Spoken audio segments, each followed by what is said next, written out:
you shared a moment, and I don't know if that's the defined, but you shared a moment that was sort of like mine, where it was reflected back to you, perhaps, that this had gotten to a place that you didn't even, it was a family reunion or something where you didn't even recognize how bad it had gotten until it was reflected back to you even. Yes. So what you're talking about is a reunion that I had in Denmark. So I went to school there 30 years ago or so, and I'm still really close to the family that I had, the host family that I had.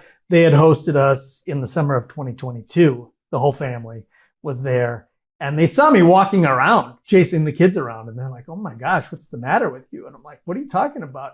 They said, "You can barely walk." I'm like, "Really?" And this is very glacial, Jason. These changes are glacial, but glaciers, while they move slowly, they have an impact.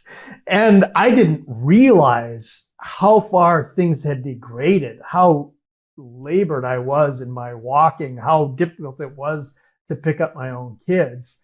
And, they said this. And I was like, wow, really? And they were like, oh yeah, unanimously. There were probably 8 adults there who had known me for over 30 years. Yes, absolutely. When are you going to get this figured out? And the other part too, just, what I noticed was I was irritable. And small things, like I was never violent or physical or anything like that, but my patience. I want to be a patient dad. I want to be a patient partner. And my patience would just expire so quickly. And I'm like, this is not who I want to be.